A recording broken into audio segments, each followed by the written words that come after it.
ह्या सगळ्यामध्ये तुमचं विजन हे क्लिअर आहे. तुम्हाला काय करायचंय माहिती आहे. मला असं वाटतं की पहिल्या टर्ममध्ये तर बऱ्याचदा आमदारांचा वेळ हा नेमकं मला काय करायचं ह्याच्यातच व्यतीत होतो.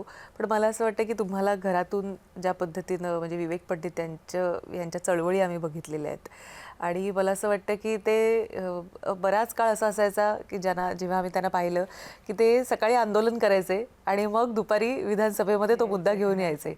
पण विधानसभेमध्ये आज मी मुद्दा मांडतोय म्हणून सकाळी दिवांत असं मला वाटतं कधी घडलं नसावं. कारण तो स्ट्रेस किंवा त्या आंदोलनाची ती एक जिस्ट आम्हाला दिसायची त्यांच्यासोबतची आलेल्या माणसांमधून किंवा काय. आणि घरातच असं वातावरण असल्यामुळे मला असं वाटतं की तुम्ही पण गप्प बसू शकलेले नाही आहात म्हणजे आमदार झाल्यानंतर.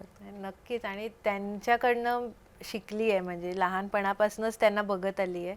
आणि विषय शोधून काढणं आणि त्यावरती मग काम करणं, ते स्वस्त बसत नाहीत. म्हणजे आता हा मुद्दा पण आला, त्यांना झोप येत नाही रात्रीची, की 40 वर्ष आम्ही काम करतोय या क्षेत्रात आहोत, तरीसुद्धा आजही 75-78 वर्षानंतर कातकरी मुली विकल्या जात आहेत. हा विचार करून झोप येत नाही, अस्वस्थ व्हायला होतं.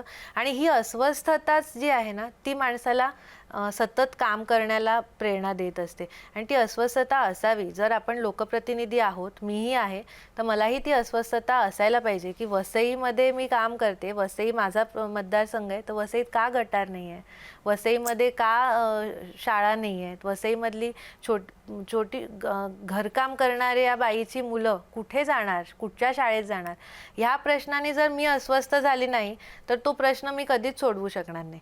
त्याच्यामुळे ती अस्वस्थता येणं पण गरजेचं आहे. आणि ते मला असं वाटतं थोडंसं रक्तामधनं सुद्धा येतं, संस्कारांमधनं सुद्धा येतं. आणि चांगलं आहे, म्हणजे ती अस्वस्थता असणं गरजेचं आहे.